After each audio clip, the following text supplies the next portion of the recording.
Feedback amplifier के बारे में डिस्कस करेंगे आज।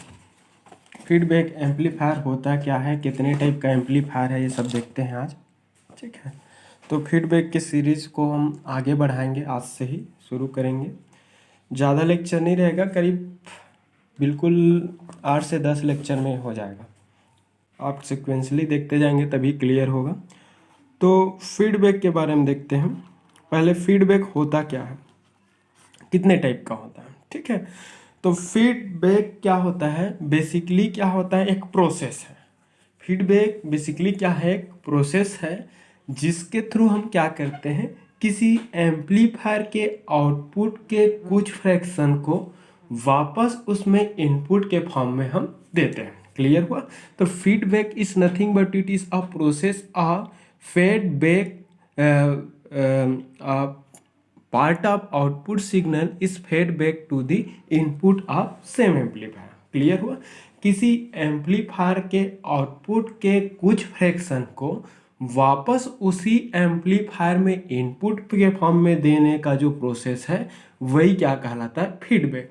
तो फीडबैक के प्रोसेस में क्या होता है, आउटपुट के कुछ फ्रैक्शन को सैंपल करते हैं, सैंपल करके उसमें इनपुट के फॉर्म में क्या करते हैं, वापस अप्लाई करते हैं। इसी प्रोसेस को हम क्या बोलते हैं, फीडबैक बोलते हैं। क्लियर हुआ। तो feedback is nothing but it is a process, it is a process by which a fraction or part of output signal is fed back to the input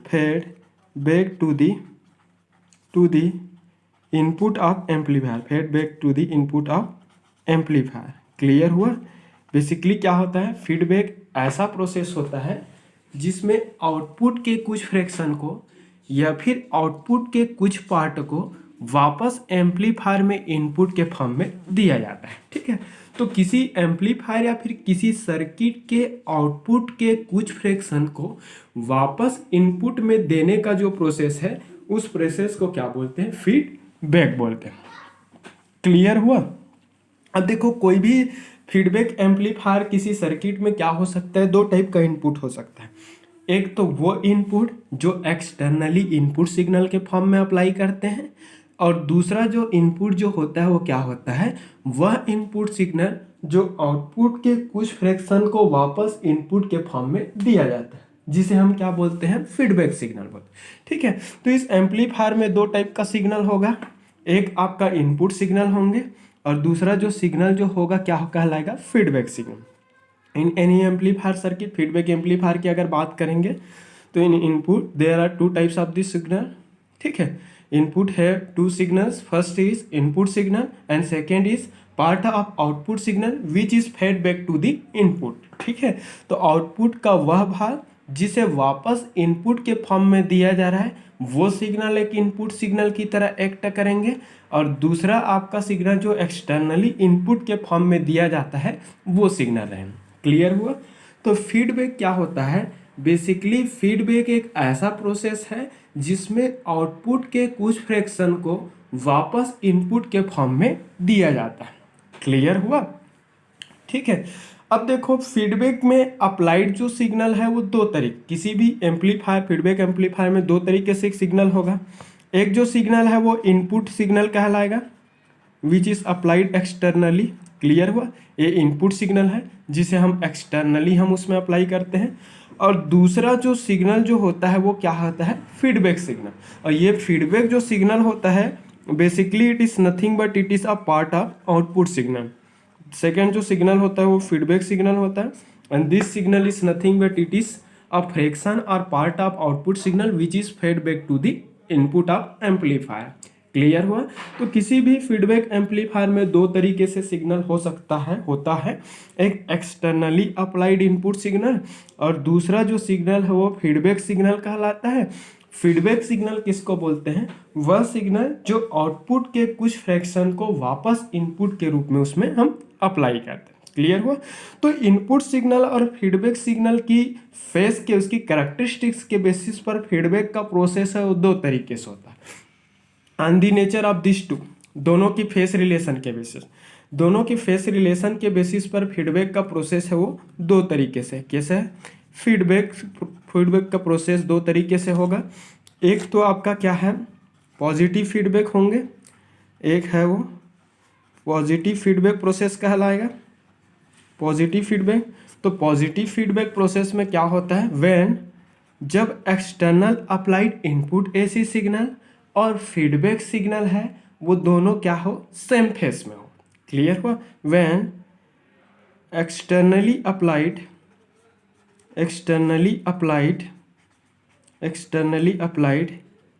input AC signal and feedback signal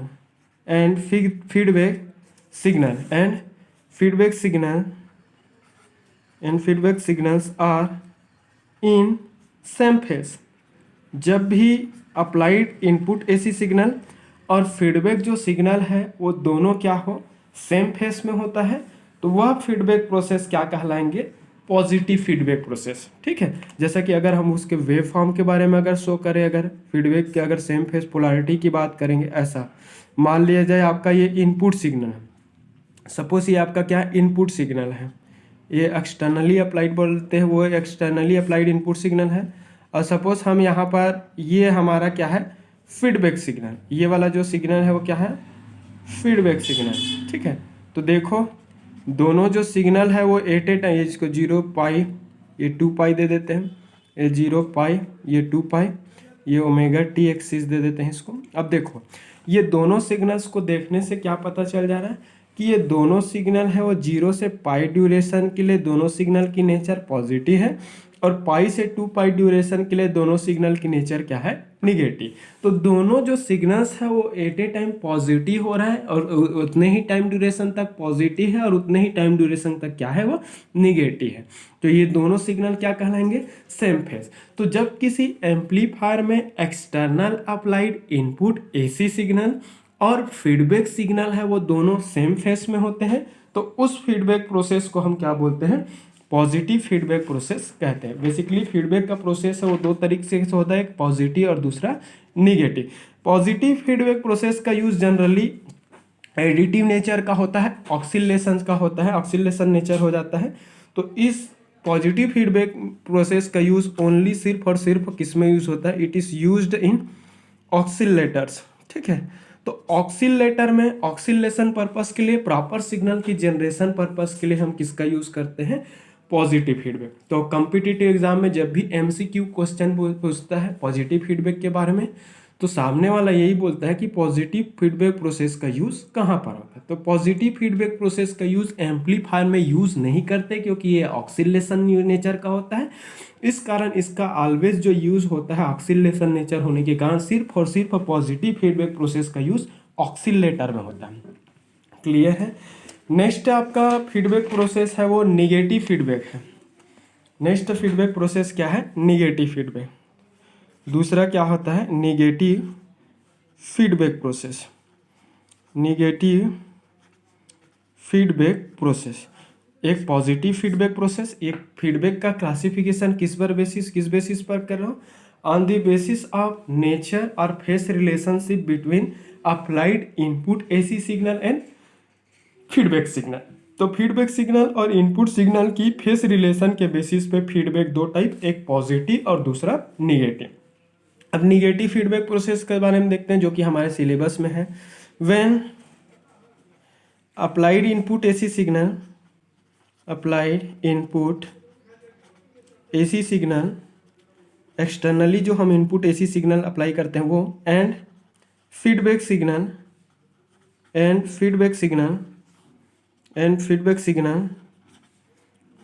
both are out of phase. ठीक है, जब applied input AC signal और feedback जो signal है दोनों क्या है, out of face होता है। ठीक है, दोनों एक दूसरे से 180 डिग्री के फेज इंटरवल पे होता है। ठीक है। तो उस फीडबैक प्रोसेस को हम क्या बोलते हैं, निगेटिव फीड। जो निगेटिव फीडबैक में क्या होता है, इनपुट एसी सिग्नल और फीडबैक जो सिग्नल्स होता है दोनों आउट ऑफ फेस रहता है, या फिर क्या होता है 180 डिग्री के फेस इंटरवल शो करता है। तो उस फीडबैक प्रोसेस को हम क्या बोलते हैं, निगेटिव फीडबैक प्रोसेस। और negative feedback process most widely use होता है एम्पलीफायर के केस में, क्योंकि ये जो फीडबैक प्रोसेस है एम्पलीफायर की इफिशियंसी को, उसकी परफॉर्मेंस को इम्प्रूव करता है, उसे स्टेबल बनाता है, नॉइस को रिडक्शन करता है। वेरियस इसके एडवांटेजेस के बारे में डिस्कस करेंगे। फिर हाल ये आपका निगेटिव फीडबैक। निगेटिव फीडबैक को अगर वेव फॉर्म क्या शो करना चाहे, मान लीजिए ये आपका external applied input AC signal है 0 पाई, ये 2 पाई। तो यहाँ पर हम निगेटिव फीडबैक प्रोसेस का यूज़ ऐसा करेंगे, ये ओमेगा टी है गया, ये आपका फीडबैक सिग्नल, ये निगेटिव और ये क्या है पॉजिटिव, ये पॉजिटिव और ये निगेटिव 0 पाई 2 पाई। ठीक है। तो 0 से पाई ड्यूरेशन में इनपुट सिग्नल, ये आपका एक्सटर्नल इनपुट सिग्नल है, ये एक्सटर्नल इनपुट सिग्नल है। जितने टाइम ड्यूरेशन तक पॉजिटिव है उस टाइम ड्यूरेशन में आपका फीडबैक सिग्नल, ये वाला सिग्नल क्या है, फीडबैक सिग्नल, जो आउटपुट के कुछ भाग को वापस हम इनपुट के फॉर्म में देते हैं। वो जो सिग्नल है वो पार्ट है आउटपुट का कुछ पार्ट, जिसे हम वापस इनपुट के फॉर्म में देते हैं, वही क्या है, फीडबैक। तो कोई 0 से पाई ड्यूरेशन के केस में आपका ये सिग्नल जो है वो पॉजिटिव है, बट ये सिग्नल 0 से पाई ड्यूरेशन के केस में क्या है, निगेटिव। तो दोनों के बीच में फेस का रिलेशन क्या है, 180 डिग्री है, या फिर आउट ऑफ फेस है। क्लियर हुआ, 180 डिग्री का फेस रिलेशन शो करता है, इस कारण हम इसको क्या बोलते हैं, निगेटिव फीडबैक। तो निगेटिव फीडबैक केस में क्या होता है, रिजल्टेंट सिग्नल की नेचर सब्ट्रैक्टिव हो जाता है। पॉजिटिव में एडिटिव और निगेटिव में सब्ट्रैक्टिव। सब्ट्रैक्टिव क्यों होता है, क्योंकि इनपुट सिग्नल और फीडबैक सिग्नल है दोनों क्या रहता है, 180 डिग्री आउट ऑफ फेस होता है। क्लियर हुआ। अब देखते हैं क्लासिफिकेशन ऑफ एम्पलीफायर के बारे में। एम्पलीफायर को हम, एम्पलीफायर कितने टाइप का होता है, बेसिकली ये कॉन्सेप्ट है, आगे आपका काम आएगा, इस कारण ले रहा हूँ मैं। क्लासिफिकेशन ऑफ एम्पलीफायर, ठीक है। एम्पलीफायर को क्लासीफाई करेंगे तो फीडबैक के बेसिस पर, ठीक है, इनपुट आउट डिफरेंट टाइप के हम एम्पलीफायर के मैग्नीट्यूड, उसकी इनपुट इम्पीडेंस, आउटपुट इम्पीडेंस, ये सारे चीज़ के बारे में हम क्या करेंगे, डिस्कशन करेंगे। और हर एक एम्पलीफायर की इनपुट आउटपुट इम्पीडेंस है वो अलग होगी, ठीक है। तो amplifier, classification of amplifier, basically amplifier है वो कौन कौन सा हो सकता है, एक आपका वोल्टेज एम्पलीफायर, ठीक है। दूसरा क्या हो सकता है, करेंट एम्पलीफायर हो सकता है, वो करेंट सिग्नल का एम्पलीफिकेशन कर सकता है। तीसरा क्या हो सकता है, transconductance amplifier, transconductance amplifier, एक minute, transconductance amplifier, transconductance amplifier क्या होता है, हर एक का मीनिंग बताऊंगा मैं। अगला है आपका ट्रांस रेजिस्टेंस एम्पलीफायर। तो एम्पलीफायर है वो चार तरीके से हो, या तो एम्पलीफायर एक वोल्टेज एम्पलीफायर की तरह एक्ट कर सकता है, करेंट एम्पलीफायर की तरह एक्ट कर सकता है, या फिर ट्रांस कंडक्टेंस एम्पलीफायर हो सकता है, या फिर ट्रांस रेजिस्टेंस एम्पलीफायर। तो फीडबैक एम्पलीफायर या फिर कोई भी एम्पलीफायर है वो चार टाइप का हो सकता है, या तो वो वोल्टेज एम्पलीफायर होंगे, या फिर करेंट एम्पलीफायर होगा, या फिर ट्रांस कंडक्टेंस एम्पलीफायर होंगे, या फिर वो ट्रांस रेजिस्टेंस एम्पलीफायर होगा। क्लियर हुआ। तो एम्पलीफायर चार तरीके से। अब देखते हैं हम वोल्टेज एम्पलीफायर क्या होता है उसके बारे में। चारों एम्पलीफायर का डिस्कशन करेंगे क्योंकि चारों आपके सिलेबस में है, ठीक है। ठीक, चलो अब पढ़ते हैं हम वोल्टेज एम्पलीफायर, ठीक है। वोल्टेज एम्पलीफायर के बारे में डिटेल स्टडी करते हैं अपन, ठीक है। Voltage amplifier,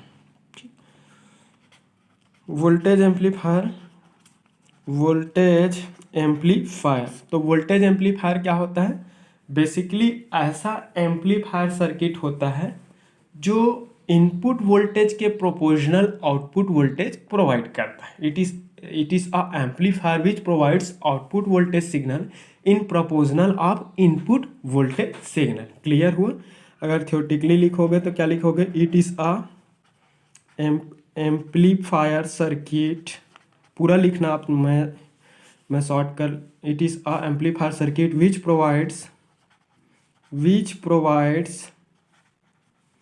provides output voltage signal which provide output voltage signal in proportional of input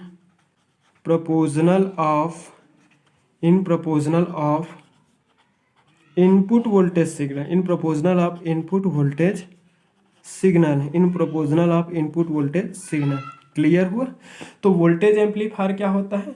basically एक ऐसा एम्पलीफायर सर्किट होता है जो आउटपुट वोल्टेज सिग्नल प्रोवाइड करता है। वो प्रोवाइडेड आउटपुट वोल्टेज सिग्नल है वो इनपुट वोल्टेज सिग्नल का क्या होता है? प्रोपोर्शनल होता है। ठीक है, it is a amplifier circuit which provides output voltage signal in proportional of input voltage signal. ठीक है, किसी एम्पलीफायर वोल्टेज एम्पलीफायर की गेन को हम क्या बोलते हैं? वोल्टेज गेन बोलते हैं। ठीक है, किसी एम्पलीफायर की गेन को हम क्या बोलते हैं? वोल्टेज गेन बोलते हैं। तो अगर हम वोल्टेज गेन की बात करें, voltage gain of amplifier is represented by capital A V से A for gain, V for voltage, तो वोल्टेज गेन। ठीक है, किसी एम्पलीफायर की वोल्टेज गेन को ए वी से शो कर रिप्रेजेंट करते हैं। And AV voltage gain is nothing but it is a ratio of output voltage to the input voltage. It will be output voltage to the input voltage। ठीक है, तो ये भी output voltage है, ये अभी इनपुट भी क्या है? वोल्टेज है। दोनों का यूनिट क्या है? सेम डायमेंशन है, वोल्ट वोल्ट है, तो वोल्ट वोल्ट कैंसिल होगा तो इसका कोई यूनिट ही नहीं बनेगा। So voltage gain is nothing but it is a dimensionless parameter, तो इसका कोई यूनिट नहीं होता। तो एम्पलीफायर की वोल्टेज गेन को ए वी से शो करते हैं। A V equal to V not divided by क्या होता है? वी, अगर वी नॉट की अगर वैल्यू निकाले तो V not equal to A V into क्या हो जाएगा? ये वी इन हो जाएगा। Output voltage equal to voltage gain into input voltage. Clear हुआ? यहाँ पर ऐसा बेसिकली वोल्टेज एम्पलीफायर क्या होता है? ऐसा एम्पलीफायर सर्किट होता है जो output voltage signal input voltage signal के प्रोपोर्शनल में प्रोवाइड करता है। ठीक है, in which output voltage signal is proportional to input voltage signal. ठीक है, अब आउटपुट जो वोल्टेज है इनपुट वोल्टेज का प्रोपोर्शनल होता है, और आउटपुट जो वोल्टेज जो सिग्नल होता है वो इनपुट की सोर्स रेजिस्टेंस या फिर लोड रेजिस्टेंस की वैल्यू पर डिपेंड नहीं करता। In which this output voltage does not depends on the value of source resistance and load resistance. तो ये एक्सप्रेशन अगर मैं इसको अगर मान लीजिए ए वी को कांस्टेंट मान लूँ तो वी नॉट इक्वल टू क्या लिख सकते हैं? वी इन लिख सकते हैं। तो क्या हो रहा है? आउटपुट जो वोल्टेज है वो इनपुट वोल्टेज का क्या हो रहा है? प्रोपोर्शनल होता है। तो इनपुट वोल्टेज के प्रोपोर्शनल में ये क्या करता है? आउटपुट वोल्टेज प्रोवाइड करता है, जिसमें आउटपुट वोल्टेज सिग्नल की वैल्यू है वो सोर्स रेजिस्टेंस या फिर लोड रेजिस्टेंस की वैल्यू पर डिपेंड नहीं करता। क्लियर हुआ?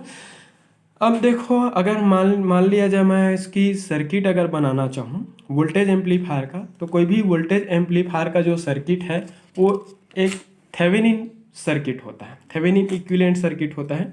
मैं ड्रॉ कर रहा हूँ, मैं अपन सोर्स बना देते हैं। चलो, ये सोर्स वोल्टेज सिग्नल है, ये सोर्स रेजिस्टेंस हो गया, और ये उस वोल्टेज एम्पलीफायर का इनपुट रेजिस्टेंस आर आई। अब आउटपुट वोल्टेज, यहाँ पे आउटपुट वोल्टेज होगा प्लस माइनस ऐसा, फिर ये एम्पलीफायर का आउटपुट रेजिस्टेंस, फिर आपका ये लोड रेजिस्टेंस, ये आउटपुट रेजिस्टेंस आर नॉट, ये सोर्स रेजिस्टेंस आर एस, ये इनपुट रेजिस्टेंस आर आई। ठीक है, और ये कंप्लीट ये पूरा एम्पलीफायर है, जिसमें से राइट हैंड साइड है वो एम्पलीफायर का आउटपुट पोर्ट है, और लेफ्ट हैंड साइड क्या करता है? इनपुट। ये आर आई इस एम्पलीफायर का इनपुट इम्पीडेंस रेजिस्टेंस है, बोल सकते हैं। वी नॉट इक्वल टू क्या लिखे अपन? V not equal to A V into V I. तो ये क्या होगा? यही क्या है? A V into V I, V in लिख देते हैं। चलो, वी इन। तो ये इनपुट रेजिस्टेंस के क्रॉस जो वोल्टेज है क्या होगा? इनपुट वोल्टेज वी इन, और ये क्या है? सोर्स वोल्टेज एक्सटर्नली जो अप्लाइड करोगे वो। ठीक है, सो दिस इज, अब इस लोड के क्रॉस जो वोल्टेज डेवलप होगा वो वोल्टेज आपका क्या है? Output voltage plus minus. ये एम्पलीफायर का आउटपुट रेजिस्टेंस है, उसके खुद का रेजिस्टेंस है, या फिर आउटपुट इम्पीडेंस भी बोल सकते हो। आर एस सोर्स रेजिस्टेंस है, सोर्स का। ठीक ठीक है, आर आई एम्पलीफायर का इनपुट है। So this circuit represents what, Thevenin equivalent circuit of voltage amplifier. So this is diagram of Thevenin equivalent circuit, ठीक है, थेवेनिन इक्विवेलेंट सर्किट है वोल्टेज एम्पलीफायर का। तो वोल्टेज एम्पलीफायर क्या होता है, बेसिकली ऐसा एम्पलीफायर सर्किट होता है जो आउटपुट वोल्टेज सिग्नल प्रोवाइड करता है। प्रोवाइडेड आउटपुट वोल्टेज सिग्नल है वो इनपुट वोल्टेज का क्या होता है, डायरेक्टली प्रोपोर्शनल होता है, जिसमें आउटपुट वोल्टेज सिग्नल की वैल्यू है वो सोर्स और लोड इम्पीडेंस, लोड रेजिस्टेंस की वैल्यू पर डिपेंड नहीं करता। ये जो सर्किट जो डायग्राम है, लोड के cross developed voltage output voltage है, ठीक है। तो एक्चुअल में क्या होता है, कोई भी वोल्टेज एम्पलीफायर की जो रेजिस्टेंस है आर आई की वैल्यू जो है वो क्या होता है, बहुत लार्ज होना चाहिए। आर आई की वैल्यू क्या होना चाहिए, लार्ज होना चाहिए। आइडियल की बात करूं तो किसी वोल्टेज एम्पलीफायर के लिए आर आई जो इनपुट जो रेजिस्टेंस है वो इनपुट रेजिस्टेंस की वैल्यू को आइडियली इनफाइनाइट होना चाहिए। आर आई की वैल्यू क्या होना चाहिए, इनफाइनाइट होना चाहिए आइडियली, बट प्रैक्टिकली क्या होता है, आर आई की वैल्यू है वेरी वेरी लार्ज। तो क्या होना चाहिए, आर आई की वैल्यू है वो आर एस के रिस्पेक्ट में क्या होना चाहिए, वेरी वेरी लार्जर होना चाहिए। आर आई की वैल्यू है वो आर एस के रिस्पेक्ट में क्या होना चाहिए, वेरी वेरी लार्जर होना चाहिए। तो जब आर आई की वैल्यू आर एस से बहुत ज़्यादा होगा तो अप्लाइड जो सोर्स वोल्टेज है कंप्लीटली इस आर आई के अक्रॉस डेवलप हो जाएगा। इसके अक्रॉस तो नेग्लिजिबल अमाउंट में ड्रॉप होंगे क्योंकि इसकी वैल्यू तो बहुत कम है। तो बहुत कम रेजिस्टेंस होने के कारण इस अप्लाइड सोर्स वोल्टेज सिग्नल है वो कंप्लीटली यहाँ पर इस आर आई के अक्रॉस क्या हो जाएगा, अपीयर हो जाएगा। और आर आई के अक्रॉस क्या है, हमने एजम्पशन किया है वोल्टेज को वी इन। तो जब आर आई है उसकी वैल्यू आर एस के रिस्पेक्ट में वेरी वेरी लार्जर होंगे इस वोल्टेज एम्पलीफायर के केस में। तो उस पर्टिकुलर केस में क्या होगा, उस एम्पलीफायर का इनपुट जो वोल्टेज है वो अप्रॉक्सीमेटली इक्वल टू क्या होगा, सोर्स वोल्टेज। तो उस पर्टिकुलर कंडीशन में इनपुट जो वोल्टेज है वो सोर्स वोल्टेज का क्या होगा, इक्वल।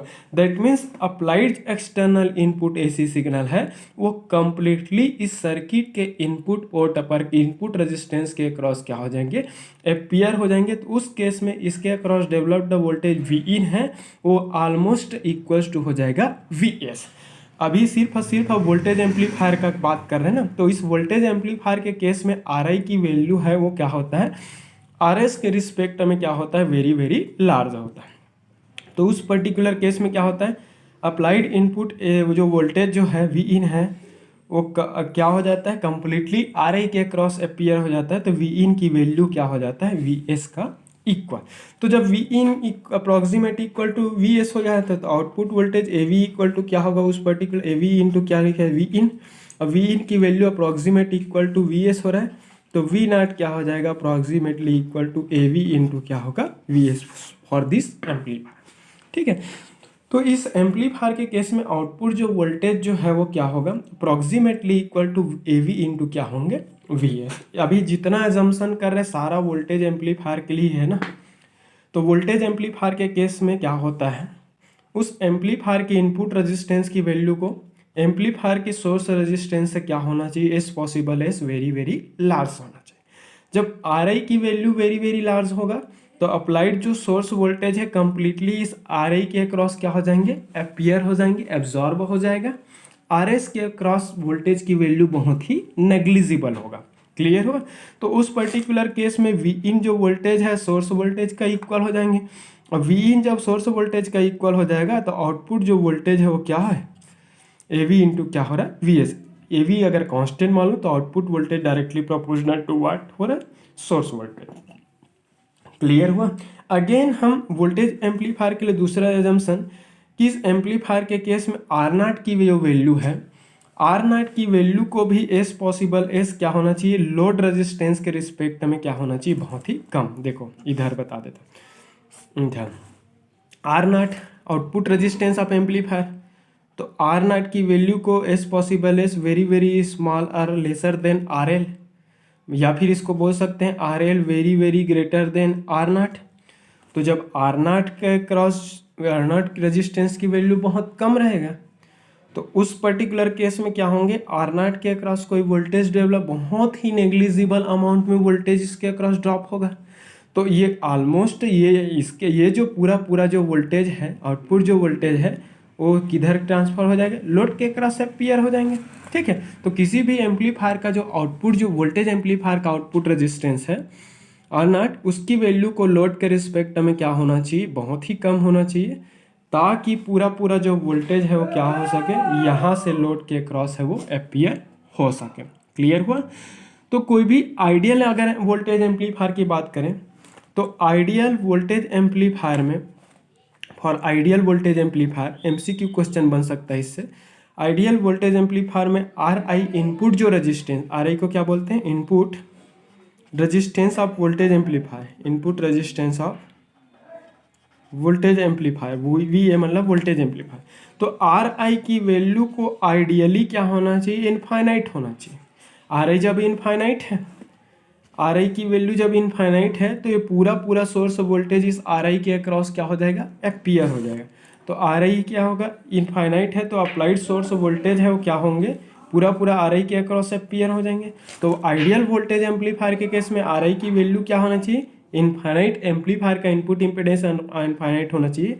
और नॉट अगर आउटपुट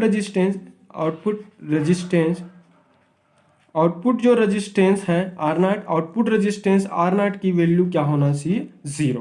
तो आर नॉट की वैल्यू आइडियली जीरो, जब ये जीरो होगा तो इसमें कोई भी वोल्टेज का ड्रॉप नहीं होगा, तो ये पूरा जो वोल्टेज है किधर ट्रांसफर हो जाएंगे, लोड में।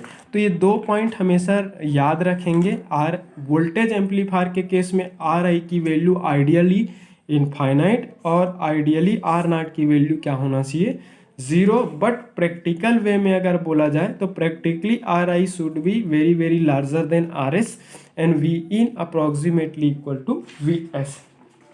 क्लियर हुआ। So this is voltage amplifier. अब देख लेते हैं हम करेंट एम्पलीफायर के बारे में। ठीक है, तो वोल्टेज एम्पलीफायर में क्या क्या नेचर है, कैसा है। वोल्टेज एम्पलीफायर ऐसा एम्पलीफायर सर्किट होता है जो इनपुट वोल्टेज के प्रोपोर्शनल में आउटपुट वोल्टेज सिग्नल प्रोवाइड करता है। ठीक है, अगला देखते हैं सेकेंड टाइप का एम्पलीफायर है current amplifier.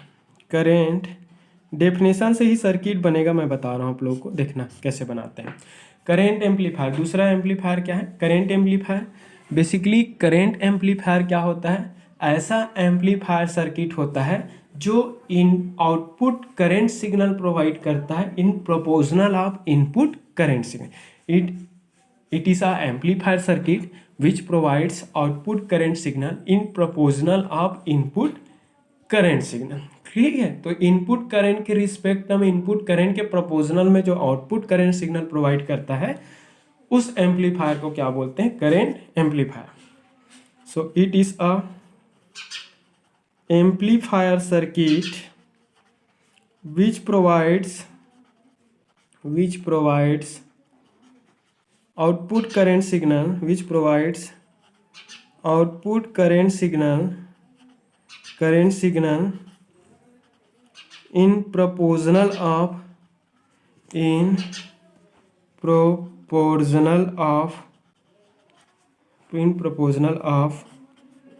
output current signal, in proportional of output current signal।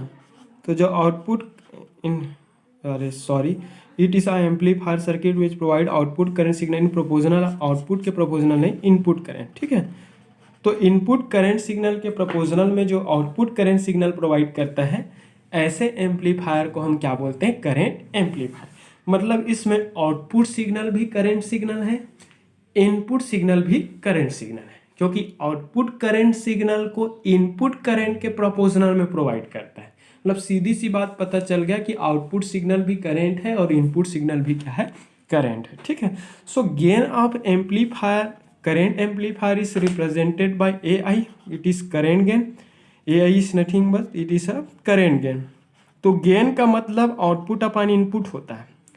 अब करंट एम्पलीफायर में मुझे डेफिनेशन से ही पता चल गया, ऐसा एम्पलीफायर सर्किट होता है जो आउटपुट करंट सिग्नल प्रोवाइड करता है in proportional of input current signal. ठीक है, मतलब इनपुट सिग्नल भी करंट है, आउटपुट सिग्नल भी करंट है। तो गेन, एम्पलीफायर की गेन को हम करंट गेन बोलेंगे, and current gain of current amplifier is may be defined as ratio of output current to the input current. ठीक है, तो output current to the input, output current is represented by suppose I naught and input current is represented by suppose I I. तो I naught divided by I I will be A I, A I is nothing but it is a current gain. ठीक है, तो किसी amplifier की current gain को हम कैसे define करेंगे? Ratio of output current to the input current. So output current is I naught, input current is I I, so it becomes I naught divided by I I. अब देखो I naught की unit ampere, I I की unit भी ampere, तो ampere और ampere cancel होंगे तो इसका कोई यूनिट ही नहीं रहेगा। क्लियर हुआ? So there is no unit of current gain of current amplifier, so A I equal to current gain and current gain becomes I naught divided by I I. Clear हुआ? Suppose इसको हम ऐसा भी लिख सकते हैं, A I equal to I naught divided by I I, या फिर आई नॉट इक्वल टू क्या होगा? A I into I I. ठीक है, अगर मैं ए आई को कांस्टेंट अगर अजम्पशन कर लूँ, कांस्टेंट पैरामीटर है वो, तो I not directly proportional to क्या हो रहा है? आई आई। मतलब क्या हो रहा है? आउटपुट सिग्नल प्रोवाइड कर रहे हैं इन प्रोपोर्शनल ऑफ इनपुट कर रहे हैं। क्लियर हुआ? तो ऐसा एम्पलीफायर सर्किट जो आउटपुट करंट सिग्नल प्रोवाइड करता है in proportional of input current signal is called current amplifier and gain of current amplifier is represented by A I and A I is nothing but it is a ratio of I naught divided by I I. Clear हुआ? तो ऐसा amplifier circuit होता है जो input current signal के proportional output current signal provide करता है, जिसमें आउटपुट करंट जो सिग्नल है वो सोर्स और लोड रेजिस्टेंस की वैल्यू पर डिपेंड नहीं करता, whose values does not depends on the value of source resistance and load. तो ऐसा एम्पलीफायर जो इनपुट करंट सिग्नल के प्रोपोर्शनल में आउटपुट करंट सिग्नल प्रोवाइड करता है, जिसमें प्रोवाइडेड आउटपुट करंट सिग्नल की magnitude source and load resistance की वैल्यू पर डिपेंड नहीं करता। मतलब सोर्स को अगर चेंज करोगे, लोड को चेंज करोगे, तो उससे उसकी गेन पर उस पर कोई फर्क नहीं पड़ेगा, उसके आउटपुट पे कोई फर्क नहीं पड़ेगा। ठीक है, अब देखो हम इसकी सर्किट बना रहे हैं। ठीक है, आउटपुट भी करंट है, इनपुट भी करंट है। ठीक है, तो जब भी फीडबैक एम्पलीफायर बनाओगे तो आपको आउटपुट और इनपुट पता होना चाहिए। आउटपुट और इनपुट दोनों करंट ही है। ठीक है, जहाँ पर करंट सिग्नल मिलेगा ना, तो समझ जाना वहाँ पर नॉर्टन सर्किट बनेगा। ठीक है, नॉर्टन इक्विवेलेंट सर्किट। तो यहाँ पर इनपुट भी करंट है, यहाँ पर भी नॉर्टन इक्विवेलेंट सर्किट बनेगा। आउटपुट भी करंट है, तो यहाँ पर नॉर्टन इक्विवेलेंट सर्किट ही बनेंगे। तो इनपुट भी नॉर्टन है, आउटपुट भी क्या रहेगा? नॉर्टन। तो दोनों पोर्ट में यहाँ पर नॉर्टन इक्विवेलेंट सर्किट ही बनेंगे। ठीक है, तो चलो बना देते हैं इनपुट भी नॉर्टन। चलो नॉर्टन सर्किट बना देते हैं। एक आपका सोर्स करंट, नॉर्टन सर्किट में हमेशा एक करंट सोर्स के साथ पैरेलल में रजिस्टेंस। तो इनपुट करंट है मतलब सोर्स करंट सोर्स लेंगे और करंट सोर्स के साथ हमेशा क्या होता है? पैरेलल में रजिस्टेंस। तो ये सोर्स रजिस्ट, ये पूरा सोर्स का सर्किट हो गया। अब एम्पलीफायर का इनपुट इम्पीडेंस यहाँ पर आ रहा है। इनपुट इम्पीडेंस बोलो चाहे रेजिस्टेंस बोलो, एक ही मतलब है। आउटपुट भी करंट है। ठीक है, आउटपुट भी करंट है। चलो आउटपुट भी करंट है, नॉर्टन बनाना है। करंट है मतलब नॉर्टन बनेगा। ठीक है, ये क्या बनेगा? A I into I I, I naught equal to A I into I, ऐसा मिला था ना, I naught equal to A I into I I, इसी को लिया क्योंकि आउटपुट भी करंट है, तो आउटपुट भी नॉर्टन सर्किट बनेगा। नॉट करंट सोर्स बना दिया, उसकी वैल्यू बना दिया। अब ये नॉर्टन सर्किट में हमेशा करंट सोर्स के साथ पैरेलल में रेजिस्टेंस, तो पैरेलल में रेजिस्टेंस आउटपुट है तो इसकी रेजिस्टेंस को और नॉट, अब फिर इसके साथ जोड़ देते हैं अपन लोड रेजिस्टेंस। ये हो गया लोड, और इसके क्रॉस जो वोल्टेज है उसको क्या दे देते हैं हम? Output voltage V not. ठीक है, समझ में आया? और ये लोड में फ्लो होने वाला current I L, load current, I naught equal to I L. Clear हुआ? Output current equal to load current. ये आर आई में फ्लो होने वाला current I I, input current. अब इसको डॉटेड लाइन बॉक्स में इसको दोनों को कंबाइन कर देता हूँ ताकि इनपुट और आउटपुट पोर्ट एक साथ में। अब ये कंप्लीट बन गया। क्या बन गया? कंप्लीट ये सर्किट जो है वो करंट एम्पलीफायर बन गया। तो देखो इनपुट भी करंट है, आउटपुट भी करंट है। Output current signal input current का क्या होता है? प्रोपोर्शनल होता है। ठीक है, दोनों साइड का करंट है, इस कारण दोनों साइड जो सर्किट बना है वो क्या बना है, नॉर्टन सर्किट। नॉर्टन सर्किट जब भी बनाओगे हमेशा करंट सोर्स के साथ पैरेलल में रेजिस्टेंस, ये करंट सोर्स के साथ पैरेलल रेजिस्टेंस। आर आई तो एम्पलीफायर का इनपुट रेजिस्टेंस है, इसमें फ्लो होने वाला current I I input current, I S आपका सोर्स करंट है, ठीक है। आर नॉट एम्पलीफायर का आउटपुट रेजिस्टेंस है, आर एल लोड है जहां से हम आउटपुट सिग्नल प्राप्त करते हैं। तो इनपुट और आउटपुट दोनों पर है, दोनों करंट है, इस कारण दोनों साइड क्या बनेगा, नॉर्टन। इनपुट करंट है इस कारण इधर भी नॉर्टन, आउटपुट करंट है इस कारण इधर भी नॉर्टन। क्लियर हुआ? So this is Norton equivalent circuit for current amplifier.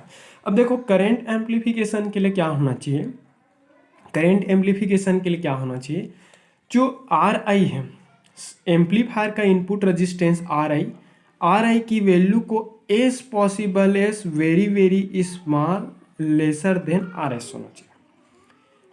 इस करंट एम्पलीफायर की रेजिस्टेंस को इस सर्किट की सोर्स रेजिस्टेंस से क्या होना चाहिए, बहुत ही कम। तो आर आई कम है, आर आई जब कम है तो इसकी कंडक्टिविटी ज़्यादा रहेगा, तो कंडक्टिविटी ज़्यादा रहेगा तो मैक्सिमम अमाउंट में करंट है वो इधर ही ड्रॉ होगा, ठीक है। तो सोर्स करंट का मैक्सिमम जो पोर्शन है यहाँ पर इनपुट रेजिस्टेंस में ही क्या होंगे, फ्लो होंगे। If R I is very very lesser than R S, अगर सोर्स के रिस्पेक्ट में बहुत ही कम है तो अप्लाइड सोर्स करंट है उसकी मैक्सिमम जो वैल्यू है वो क्या हो जाएगा, इधर ड्रॉ हो जाए। तो उस पर्टिकुलर केस में क्या हो जाएगा, आई आई जो इनपुट जो करंट है वो अप्रॉक्सीमेटली इक्वल टू क्या हो जाएगा, सोर्स करंट, सोर्स करंट का इक्वल होंगे। कब, जब आर एस की वैल्यू है वो ज़्यादा है। तो करंट की नेचर है मिनिमम रेजिस्टिव पाथ को ही फॉलो करता है, तो ये इसकी रेजिस्टेंस कम रहेगा तो इस सोर्स करंट है वो मैक्सिमम इधर ही ड्रॉ होंगे। वैसे ही अगर मैं आइडियल की बात करूं तो आइडियल करंट एम्पलीफायर के लिए आर आई की वैल्यू क्या होना चाहिए, जीरो होना चाहिए। तो जब जीरो रहेगा इसकी रेजिस्टिव पाथ जीरो रहेंगे, पूरा जो सोर्स करंट है उधर इनपुट करंट के फॉर्म में ड्रॉ हो जाएगा, उधर ही खींचा जाए। तो ये प्रैक्टिकल कंडीशन है, तो प्रैक्टिकल कंडीशन ये क्या है, आइडियल करंट एम्पलीफायर। अगर मैं इस करंट एम्पलीफायर के आउटपुट रेजिस्टेंस की बात करूं तो आउटपुट रेजिस्टेंस की वैल्यू आर नॉट है, उसकी वैल्यू को वेरी वेरी ग्रेटर देन होना चाहिए आर एल। आर नॉट की रिस्पेक्ट, आर नॉट की वैल्यू को लोड के रिस्पेक्ट में क्या होना चाहिए, लार्जर होना चाहिए। ये क्या होना चाहिए, लार्जर। जब ये लार्जर रहेगा तो इधर करंट कम ड्रॉ होगा, पूरा जो करंट है मैक्सिमम अमाउंट में किधर ड्रॉ हो जाएंगे, आर एल। तो अगर मैं देखूं तो अगर प्रैक्टिकल वे में अगर देखूं, ये आपका प्रैक्टिकल कंडीशन है। आइडियल करंट एम्पलीफायर की बात करें तो आइडियल करंट एम्पलीफायर की आर नॉट की वैल्यू क्या होना चाहिए, आर नॉट की वैल्यू जीरो नहीं, इनफाइनाइट होगा। ये आर नॉट की वैल्यू इनफाइनाइट होंगे तो ये ओपन सर्किट की तरह ट्रीट करेगा, तो पूरा जो करंट है किधर ट्रांसफर हो जाएगा, लोड में। तो आर नॉट की वैल्यू क्या होना चाहिए, आइडियल एम्पलीफायर के लिए आर नॉट की वैल्यू क्या होना चाहिए, इनफाइनाइट होना चाहिए। तो ये करंट एम्पलीफायर ये का practical and as well as ideal. तो इस जब आर नॉट इनफाइनाइट होगा तो उस पर्टिकुलर कंडीशन में क्या हो जाएगा, आई नॉट जो करंट है वो ए आई इंटू क्या हो जाएगा, आई आई का इक्वल हो जाएगा। तो उस पर्टिकुलर केस में ये पूरा जो करंट है उसमें लोड करंट के फॉर्म में क्या होने लगेंगे, फ्लो होने लगेंगे, ठीक है। तो आई थिंक ये करंट एम्पलीफायर था। करंट एम्पलीफायर बेसिकली ऐसा एम्पलीफायर सर्किट होता है जो इनपुट करंट सिग्नल के प्रोपोर्शनल में आउटपुट करंट सिग्नल प्रोवाइड करता है। तो आई थिंक ये दोनों एम्पलीफायर सबको क्लियर हो गया होगा। इनपुट करंट था इस कारण इनपुट में नॉर्टन सर्किट बनाए, आउटपुट करंट था इस कारण आउटपुट में भी हम नॉर्टन सर्किट ही ड्रॉ किए। नॉर्टन सर्किट के केस में ऑलवेज करंट सोर्स के साथ पैरेलल में एक रेजिस्टेंस होता है। तो आई थिंक सबको क्लियर हो गया होगा कि अगर क्लियर हो तो लाइक करें, कमेंट करें, शेयर करें। Thank you.